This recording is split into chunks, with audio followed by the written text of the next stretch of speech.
But I'm going to call this meeting of the Des Moines Area Metropolitan Planning Organization Transportation Technical Committee to order. It's January 8th, 2026 at 9:30.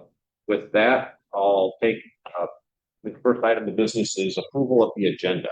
I'll take a motion and a second on that. Second. Moved and seconded. Is there any discussion? Hearing none, all in favor, say aye. Aye. Opposed? Right. Motion passes. Second item, approval of the November minutes. Take a motion in a second. Pat? Okay. Moved by Mark, second by John. Is there any discussion, any changes or corrections needed to that? All right, hearing none. All in favor of approving the November meeting minutes, say aye. Yeah. Aye. Opposed? Great, that is approved.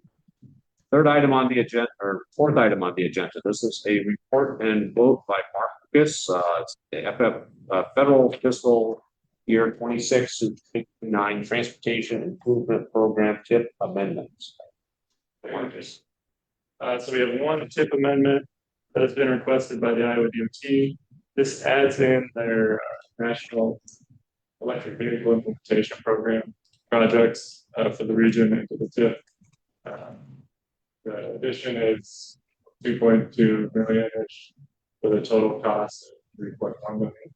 The funding type is NEVI. It came through the IIJA specifically for electric vehicle implementation, so that's the focus.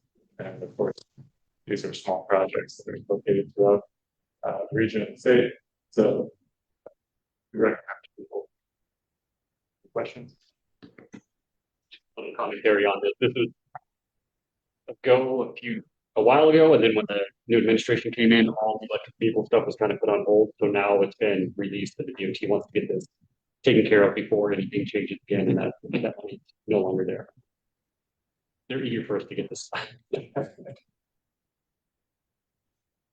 You know specifically what they're going to do with it, the money? I think this is for the fast charging station along. Yeah, I see the fast charging stations that are required, the requirements of NEVI. It'd be based on whatever I would do NEVI plan. Find. So they identified was I-80, 935 as those corridors, and that's where it is. Yeah, and then I think they were working primarily with gas stations. Who was interested in having this addition to the station. So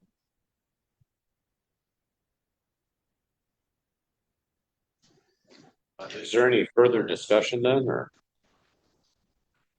not? Well, I need a motion in a second.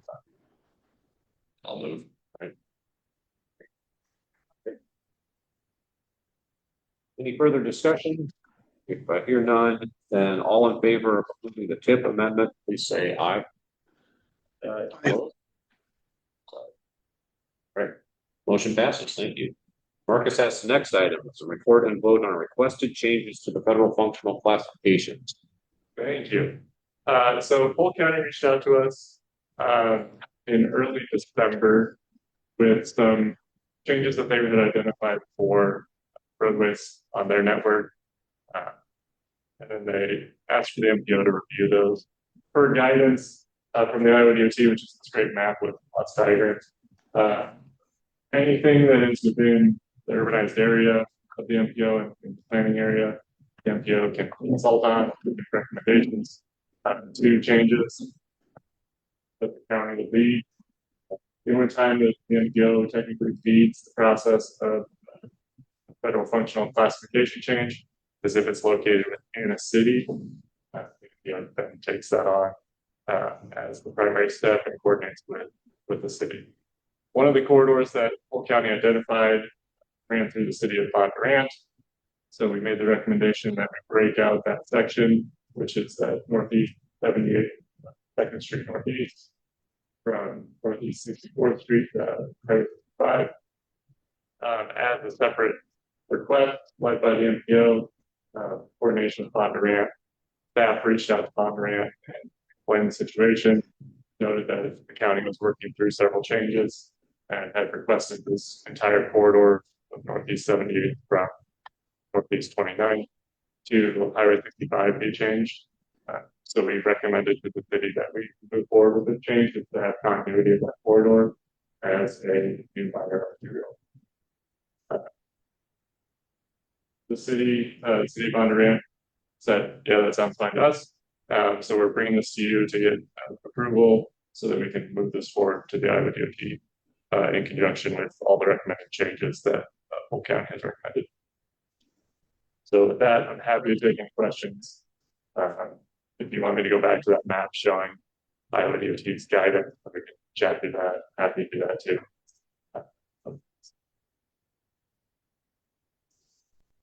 Question. Yeah, go for it. Thank you. If just sort of technical information, if you could, does this trigger us to update any plans or like the model or anything before like that regular plan update is due? Or does this just get sort of updated as everything gets updated? So this would get updated as everything else gets updated. It was already a major collector. So going from a major collector to a minor arterial doesn't change that much. It's already within our purview of what can get federal funding. So there's not really a whole lot of changes. The modeling changes would be very minor. It'd be changing one number to another number just for classification of the roadway. And primarily it won't change because a lot of that's still based on the characteristics of the roadway. So it would be something that we'd look at in the next model update. That's helpful. Anyone else have any questions, concerns? I'll take a motion. Bondurant's on the line, they can move it. Anybody else want to make a motion? I'll second. Yeah, okay. Second. Okay, got a motion and a second. If there's no further discussion, all in favor, please say aye. Opposed? That motion passes. Thank you. And Marcus, that's the next item. This is item number 6, report and vote on regional safety performance targets. Okay. You're just gonna see me the rest of the day. So back in 2016, right here, 2016, Federal Highway Administration released final rulemaking on safety performance measures that are required for the Iowa DOT and other state DOTs and then all FPOs to report. Those included the number of fatalities, the rate of fatalities per 100 million BMT, the number of serious injuries, the rate of serious injuries, and then the number of non-motorized fatalities and serious injuries. These are what we've been tracking for quite some time since then and before. So this is just an update to what our next target year is. So in September, the Iowa DOT came out with their proposed targets for the fiscal year 2022 to 2026 period, for the calendar year period, sorry. And that's shown in the table here. Of course, the MPO has the opportunity to either accept and support the Iowa DOT's targets or adopt our own targets. And we have 180 days from when the DOT sets their target to make that decision, which means that we need to set our targets by February 27th. So give us a little bit of time. We're going to do it now. And last year, and historically, we started out by setting our own targets. And there was a period of time where we just said, let's identify for the DOT target. And then with the development of the CSAP and the Vision Zero target, last year we decided to set our own target again. So based on that, the same approach, thinking we would set our own targets to get staff prepare regional targets for the same period, 2022 to 2026. I think they're 5-year rolling averages, why they have that 2022 to 2026 period. And I'll just note that this table and the targets in here are different than what is in the agenda packet because we were waiting for some final numbers to come in at the end of the year. With the most up-to-date data we have from ICAP. Uh, yes. Now I'll just walk through kind of how we got started. So for fatalities, the bars here show the observed number of fatalities each year going back to 2018. You can see that 2025 was an exceptional year for fatalities in our region. We were down around 23. I think it's 24. There should be one fatality that is not in the system yet. So we're waiting on that. It's still considerably lower than what we've seen previous years. If you look closely, there's some PM1 targets that we've set over the years. You can see how that's tracked up. And then last year we set it just slightly lower, which was set in line to on this vision 0. So how do we get from our previous target to 0 by 2045? Using a similar straight line projection between our observed rates and 2045 to 0. This is our new vision 0 path. This blue line here is what we've identified in the comprehensive safety action plan. Looking at these, we think that it makes sense to use the comprehensive safety action plan target as the target number for 2026, 2022 to 2026 time period. So we're setting it slightly lower than what the vision 0 straight line projection would be. In the hopes that see that recommended numbers. Similarly, serious injuries, same data here, observed those bars. Again, we had a lower year for serious injuries, which is good. Our previous targets have kind of gone up and down based on peaks and valleys and observed rates. And then our vision 0 and CSAP targets are actually pretty close. Those trend lines are actually overlapping. So again, we said, let's go ahead and just put it at that target number for the CSAP. Non-motorized fatalities due to injuries is a little different. We have our fatalities down here at the bottom and our serious injuries. And you can see that our fatalities have kind of fluctuated up and down. We did have a lower year in 2025 than the previous couple of years, and our serious injuries up a little bit compared to previous years. So we're kind of again going up and down. Our targets previously have kind of just tracked along with that change, and then for non-motorized fatalities and serious injuries, we don't actually have a CSAP target like we do for fatalities and serious injuries total. So we just have this, how do we get from our current trend to 0, 2045? And with some matching of, if we have fatalities, CSAP target, and a portion of those are not motorized, how do we get to those numbers? So we're making a recommendation that we align non-motorized fatalities and serious injury targets with our vision 0 trend line. Any questions on that? So we have separate targets for non-motorized, like pedestrians versus non-pedestrian. We have separate targets for what is essentially vulnerable road users. Okay. Than we do for the overall fatality target. So going back to the recommended targets for 2022 to 2026, as shown there, number of fatalities for a 5-year average, we're looking at 35. To get to this number, we would have to have a lower fatality rate this next year. But I think with some changes that are happening, trends that we're seeing right now, and some potential additional education around vision 0 and safety needs, I think it's possible. The fatality rate, depends a lot on BMP and the number of fatalities, but this would be in line with what our target fatalities are. And then serious injuries, the same thing.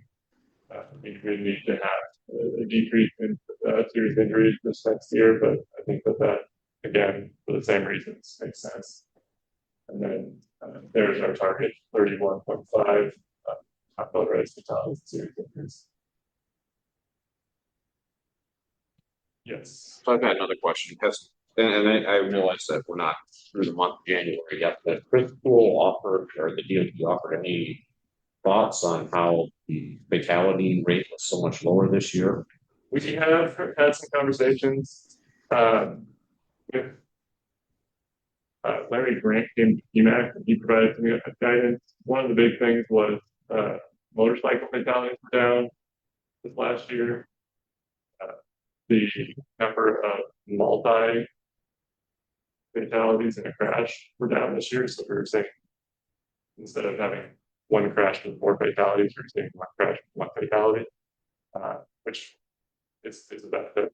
And then the other one was ATVs and UTVs had fewer crashes this last year than in previous years, partially because of the educational campaigns of the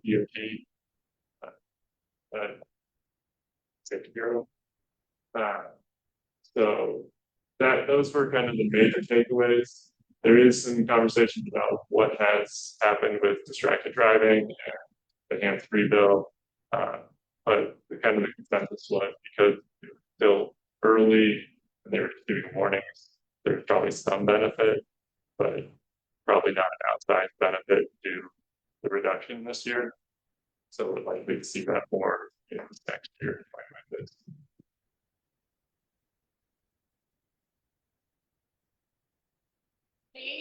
Is there a way to track as the increase in the like e-moto vehicle or scooters and bikes and those types of things that may or may not be motorized?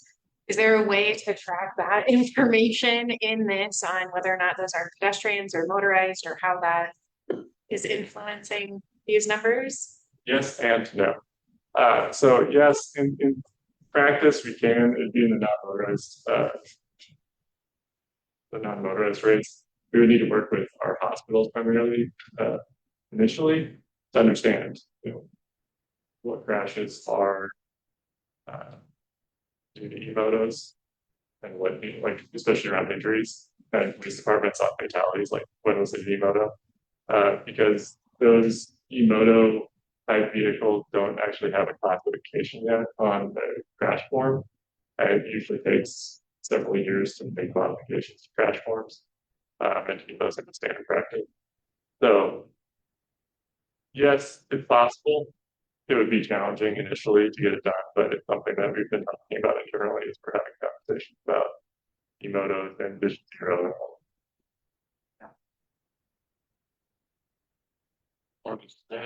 That table changed from the agenda a little bit, but Yes. Table on the agenda we put together with some estimates, okay. so we can get this out. And then as we have the actual data for the end of the year, we make them edit.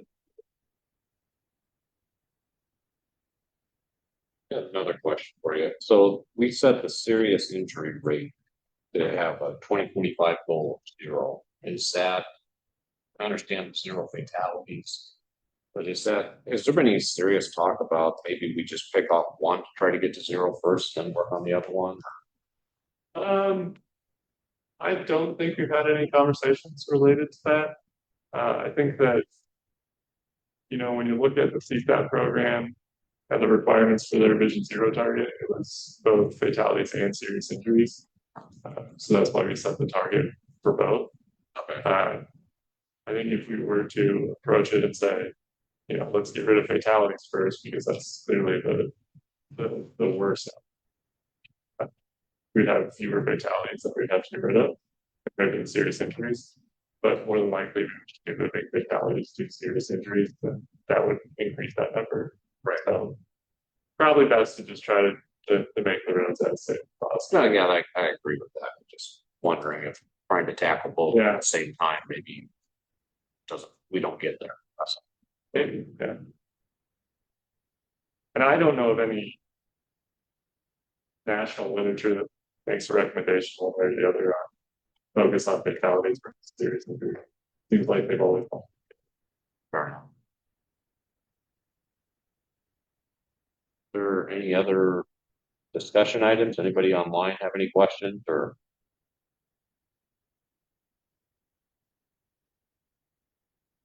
Here none. So we need to vote to approve the performance targets. Is that right? Yes, please. And so the performance targets that we're looking at are the ones on the screen. Yeah, the ones that are shown here on the screen, not the ones that are in the agenda packet. So I guess I would need a motion to approve what's on the screen first of all. Approval. Thanks, Madeline. Is there a second? Second. Thanks, Mark. It's been moved and seconded to approve the 2022-2026 safety performance targets presented by Marcus today in the screen. All in favor, say aye. Good. Sorry. Anybody opposed? Right. Motion passes. Thank you. Let's see. We got the next one too. It's item 7 by Marcus. Safe streets for all partial grants. Exciting stuff, fun stuff there. Yeah, fun stuff, exciting. We got awarded some money. So the USDOT announced the fiscal year 2025 awards for the Safe Streets and Roads for All program on December 23rd. So it was a nice little Christmas present to everyone. The MPO received a partial award totaling $4.62 million for supplemental planning. So as you might remember, we kind of had 3 solutions packages as we framed it. The first package, of course, was all the construction projects that we worked with the communities on and had conversations about, saying, you know, what are these projects that you'd like to have? There was a roundabout for the city of Des Moines, underpass for Huntington. Zones. We had solutions package 2, which was a lot of our studies, Hubble Avenue study, University Avenue study, regional speed study, incident management training, then a review of safety policy that was a recommendation for our CSAT. When we submitted it to USDOT for review, they felt like we did not cover enough of the policy section, so we needed to include that. We added that in with some additional work stating, you know, the items that we already had in CSAT for advanced items. And then solutions package 3 was our roadway safety audit program. We're going to do roadway safety audit and then hopefully have money to construct them. So what got funded? Solutions package 2, we got most of the funding for that. And then our roadway safety audit program down here, the first portion of it where we can actually go out and do the studies, but we got no money for the actual construction of the improvements that we'd be recommending. We also got no money for any of the construction projects that we highlighted in our community. So I'm going to pause there. Any questions on this? We got funded, we'll take it funded. So just to clarify on this, the feds determined what was funded and what wasn't funded. They made the decision on what was included. Okay, so they said we're not doing any. You're not getting any implementation. Yeah, yeah. Okay. Any other questions?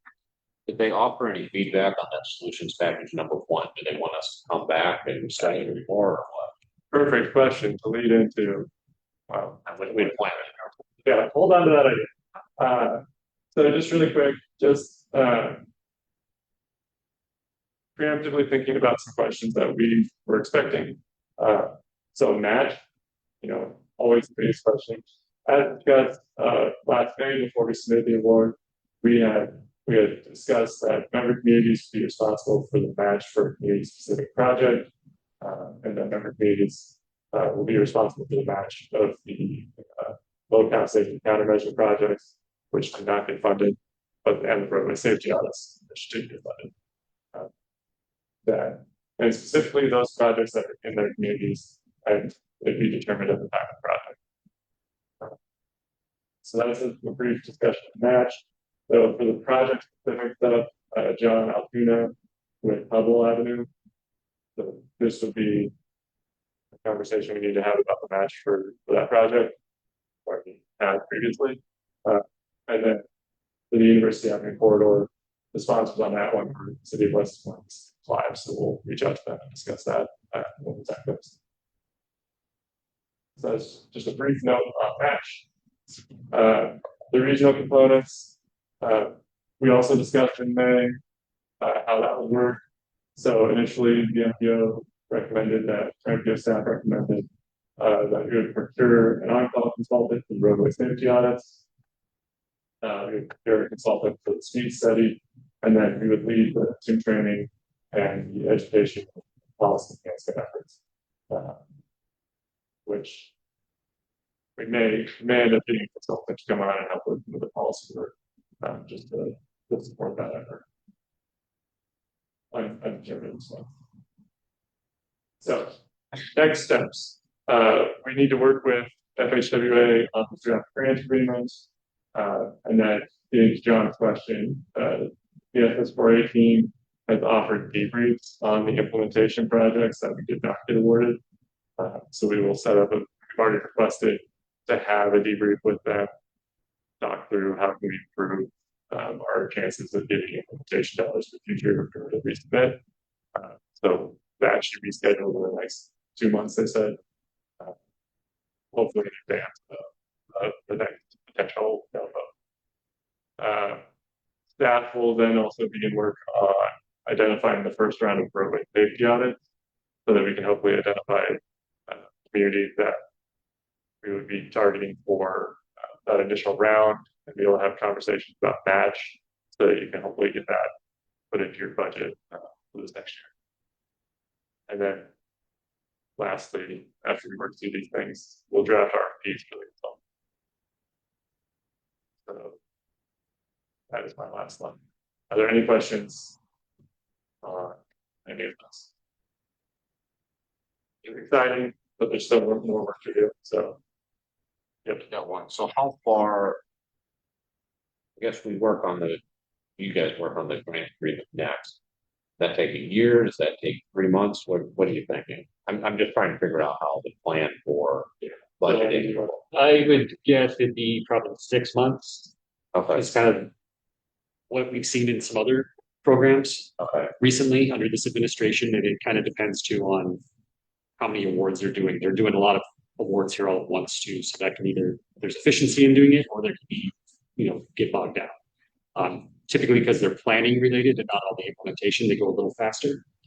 So kind of to be determined. All we've heard from DOT so far is the email we got on the 23rd saying congratulations, we got funding. So until we hear more, that's what I got for you now. And so we don't have signed. Yeah. So storm that's they're sitting on it. So it's been sitting for probably 18 months. Oh, that's right. You got a big one. Yeah. So we don't agreement yet. So yeah. Well, you don't have it, but Yes, we don't have it. It's a promise. They give us a nice press release. Maybe hopefully we'll get it. So. I think the first round for the money to do the CSAP was about 6 months before we had a signing agreement.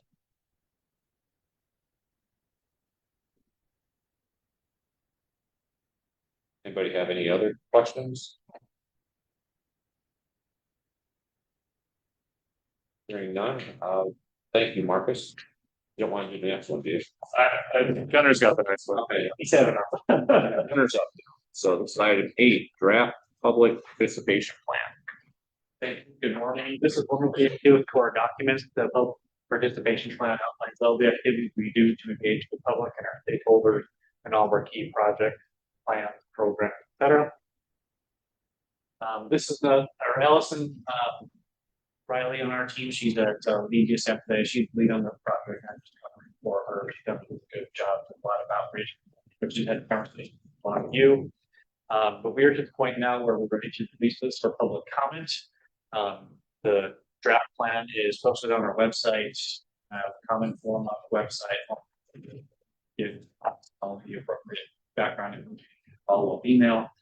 We do have a 45-day public comment period on this, which will probably be February 19th. I'll highlight a few of the updates here. One is to just clarify purpose and scope of the public participation plan. And I think the question that we like to ask and answer for ourselves and get from our members is, what is the MPO's or the staff's role in things versus what our members' role? So that's something that I'm trying to clarify there. One thing that we're going to talk about a little bit more in a bit is we revised language around roundtables and committees. I'm going to come back to that point. One of the things that we did is add a ADA compliance checklist to our public participation plan. This is to follow up on recommendation from our federal review recently. Updated links, maps, etc. Added more toolbox engagement pieces. Proposing to make our public comment form website more accessible. And then also we've been monitoring any required changes due to things happening at the federal level, not so far. So I'll pause there if you have any questions on public participation plan. Not seeing anything. I'm going to talk a little bit about our roundtables. I hope you can make that out. As we wanted to make sure that the roundtables that the MPO operates are aligned with the strategic direction of the organization as well as the planning needs of the organization.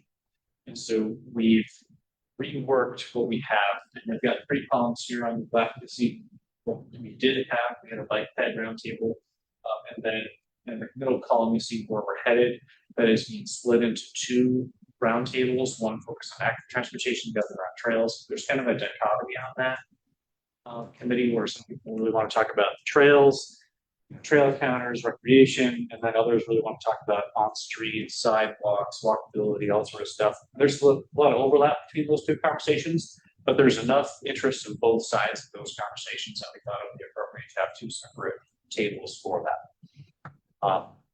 Environmental roundtable, we will no longer be hosting that roundtable. I don't want you to think that we're not paying attention to that. That's still a focus area of the MPO, but we see more ROI on us participating in the organizations, learning from them, as opposed to us trying to organize that. The Traffic Management Advisory Committee, we're moving toward a Vision Zero roundtable.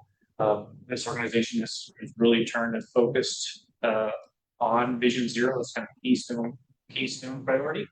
And so we're focusing that group on that goal. Likewise, the freight roundtable is being moved to something more specific, focused on the steering committee for the freight plan that is underway. The smart city roundtable, same as the environmental roundtable, that's still an active conversation. We're trying to pay attention to it. We're not going to be hosting the table. We're going to be participating elsewhere. And then finally, the transportation advisory group, we're relabeling that the opportunity roundtable. We work with the United Way very closely on that. That's very helpful and human services oriented. Any questions on that? When is that effective? Is that already effective? It's kind of unfolding in real time. So some of these things have started to happen. So you're hearing it for here. This is Craig Boldman. Can you hear me? Hi, Craig. Yes, go ahead. Good morning. Hey, as I mentioned in my chat, could we possibly have a rail mobility roundtable? I think this is the future, not building more roads. I think there should be a group of people that, can do studies. I mean, Des Moines used to be a major rail hub before World War II, and we just let it go away. And I think there needs to be something on rail roundtable discussing rail mobility possibilities for the Des Moines Central Iowa area. Thanks for the comment.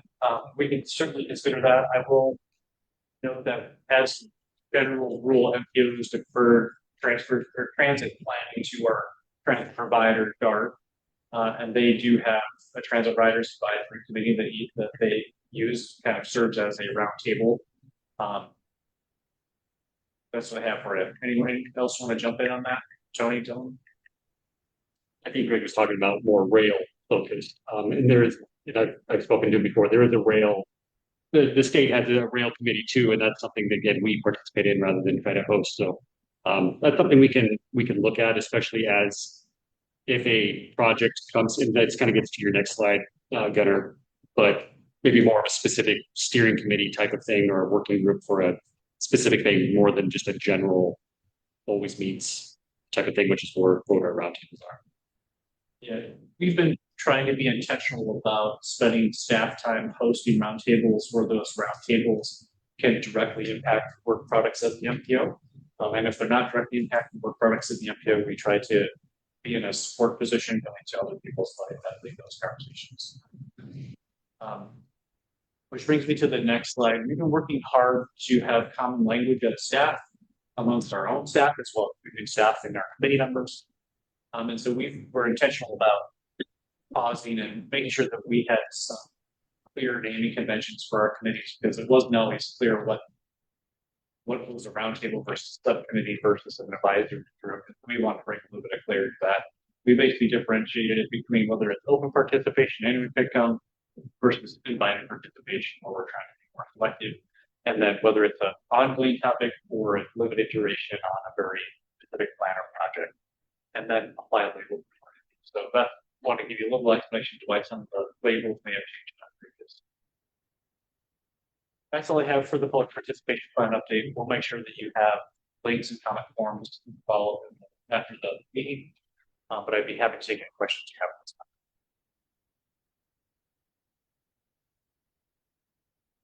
Otherwise, I would anticipate we bring this back in March. Hearing no other questions, Gunnar has the next item, fiscal year 27 Unified Planning Work Program, item 9. It's that time of year where we're starting to think about our next fiscal year and what work we're going to try to do in that period. We have the purpose is, of course, not only to outline our work, justify our use of federal plans, make sure that you understand what we're up to, the public understands what we're working on. We have a draft due April 1st and a final due on June 1st. This is the time of year where we ask you if there are things that you think we should be focusing on that would be helpful to your jurisdictions or to the region at large. And so I'm going to solicit any thoughts you may have here in a little bit, but first I want to take a couple opportunities to talk about where we've been. And up on the screen here is a project tracking sheet for current projects, kind of the big pieces in our current work program. I know that's a lot of information to absorb there. The middle bar with the green bars of progress, that's the one to focus on. And the major takeaway is that we're on track with most of the projects that we have. We've had some delays due to staff turnovers, but by and large, the projects that we said we were going to do this year are proceeding on time. The other thing I want to pause and talk about is the MPO performance survey, because this is a piece, one of the data points that we'll use to help inform what we do next year. We had 6 responses. Staff would love to have more, but 6 was, there's some nuggets in here that we can pull out and use. It won't be the defining data point for the UPWP, but something to consider. So thank you to those of you who completed the survey. I'm going to go through the results here briefly.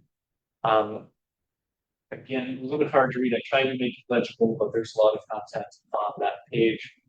Generally speaking, the red and orange suggest positive agreement. The blue is disagree. And by and large, it seems like our member organizations are using our products. Our committee members understand their roles. They feel there's opportunities to participate. Their expertise is contributing to the overall transportation planning in the region.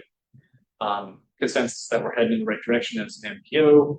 TTC meetings are going to be some time, agendas and emails are provide the right level of information. I'm going to keep moving, but if there's anything you want to clarify, please feel free to jump in. Next question here is rating the importance of our plans, programs. There's a lot being offered here. By and large, there's general agreement that they're important. Not important. Several I don't knows, a few disagreements, a few not importance, but weighted mostly toward agreement that what we're working on isn't.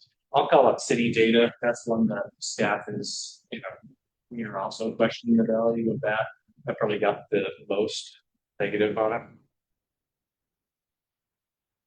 I'll move to the next item, which is this is less relevant to UPWT, more relevant to the funding review that's happening right now as well. We asked about the application process and some questions related to where we may or may not take that. And I think we saw a lot, and this is surprising to staff before. I think there's consensus that the application process, not consensus. We're definitely hearing some people say the application process is too complicated, better simplified, and that we could be more transparent in scoring. And that I think there's debate on whether board decisions are politics or data driven. I think there is mixed reviews on how much to focus on safety and funding of safety.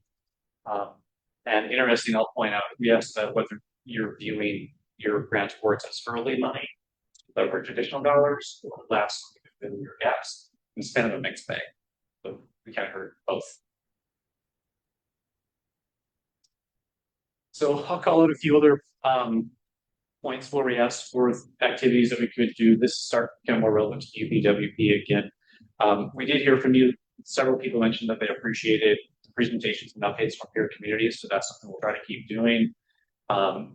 We had potential tours, and there was kind of like, yeah, it depends. Would have to be local, would have to be relevant, depends on the time. So that's something we might toy with. And then another idea was just be more intentional about drawing a line between projects in our TIP and how they're impacting our performance measures. Real nice quote from somebody up there. Thank you for the kind words. Yes for an overall star rating at the end. And came out to 3.7, 1 3-star review, 5 4-star.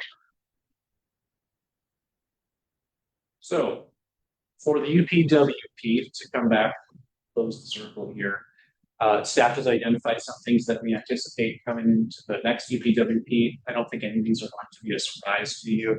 The first one is a discussion that started late last year about a transportation plan around the Brent Slough area. Now there is the Vision Zero studies, the roadway out program that Marcus just talked about, and then the implementation of any recommendations of the funding review committee. So those are the things that we anticipate being new additions to the UPWP this year. And this is the time here that we like to ask you, what else would you like to see? I'll pause there, and if there's any thoughts, be glad to take. One other thing that I'll mention is that the work program, if you talk to Iowa DOT or US DOT, they'll say that the work program isn't just what the MPO is working on, it's any transportation planning that's going on in the region. So if you have projects that you know you're doing from a planning perspective on a corridor study or whatever, please let us know so we can document that in the work program. That way it is truly a unified, holistic view of what's happening from a planning perspective. So DART's really good. We include the projects that we're doing, but we'd love to have more from the DOT and from our member communities too. One reflection, and I guess part of it is, with the feedback that you got from the committee, I noticed that like the passenger transportation plan was probably like had the highest disagreement of like usefulness of the committee, or like the use. And to me, that sort of that project is a requirement.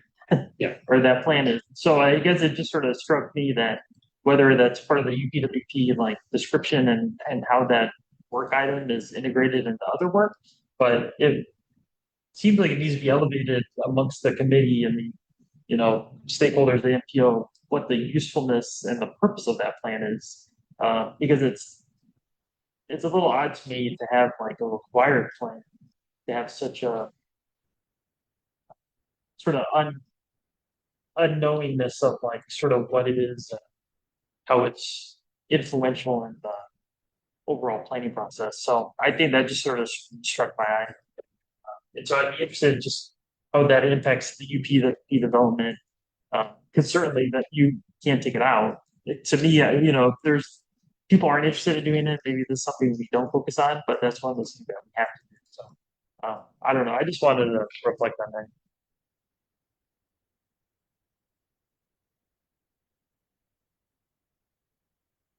Thoughts, suggestions, or anything else? This is Brian McDonough from Polk County, filling in for Aaron Putnam today. Can you talk a little bit more, just in general, about what would be involved with the Brenton Slough transportation plan? Yes, Polk County Conservation approached us. They're taking over the Brenton Slough, and they have a vision for a bridge through there or some sort of roadway through there. And but they know it needs to be coordinated with the surrounding jurisdictions, and very quickly brought us into semi-regional in nature. So they approached us about coming up with or putting together a transportation plan. So we're in the process of developing an RFP that will be likely to be out there, coming back to our committees next month with a presentation on what all that will entail more specifically, and an RFP for what the both for the work would. Great, that's helpful. Thank you.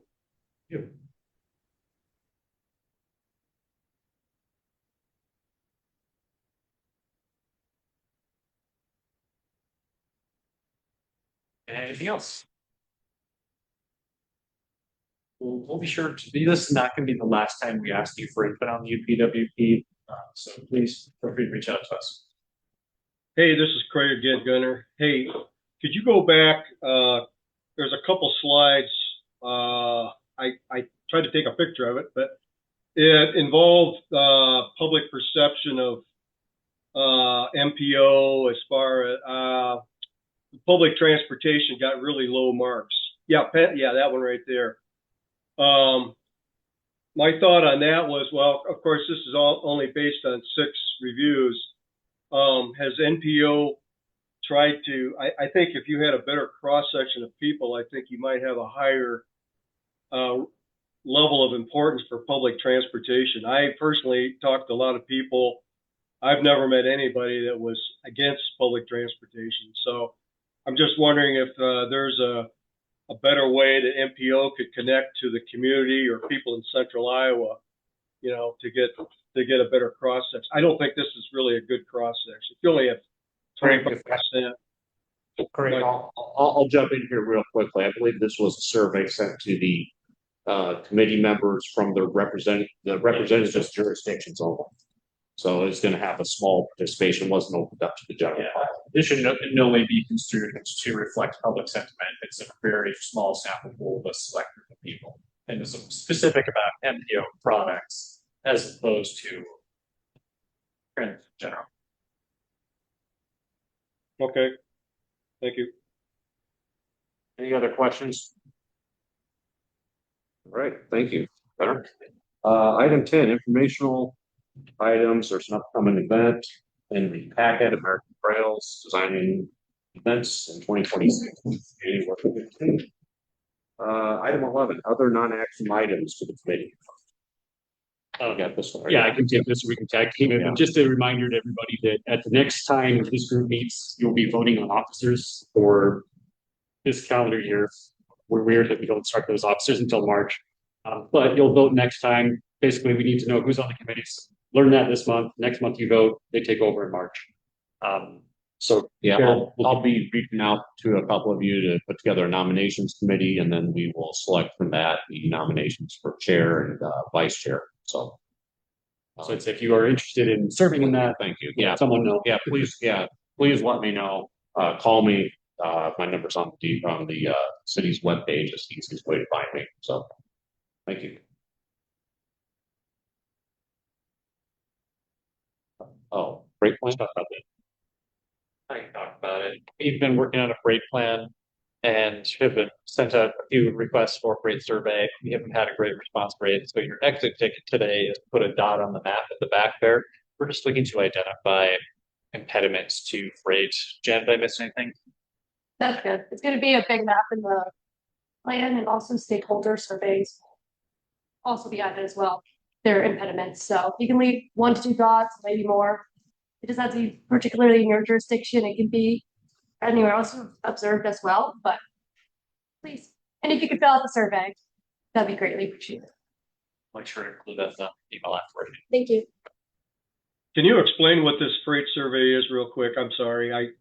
This is my first meeting, so what is, just real briefly, what is that? What is this? Happy to do it. One of the things that the MPO has done intermittently over the last couple decades is identify barriers or areas of improvement as it relates to the movement of freight throughout the region. And so I think outcomes from that can be aligning freight corridors, identifying intersections that are problematic for trucks, etc. Have I missed anything?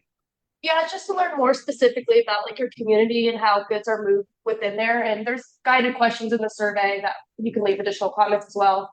There's also a comment, as you know, we're doing that freight steering committee. If you're interested in being a part of that, there's a question on there as well. So Does this also include rail cargo shipping or just mainly highways and roads? It includes rail. yeah, there's rail. Okay. Thank you.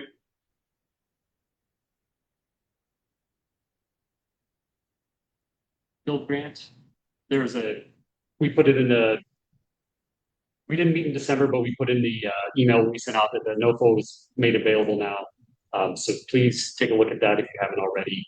One thing we would be interested in knowing is who is planning to submit for build grants. We're just trying to make sure everybody's coordinated and talking to each other and that sort of thing as we start to talk to our federal delegation and so forth. So if anyone's raised their hand here, that's fine. If you just want to let us know if you're still working on it, that'd be great too. We'll likely be soliciting this again when we're putting together our DC list together with the Great Lake Partnership for the annual trip in May. And I also offer if any of you are putting in build grant, we'll be happy to supply a letter.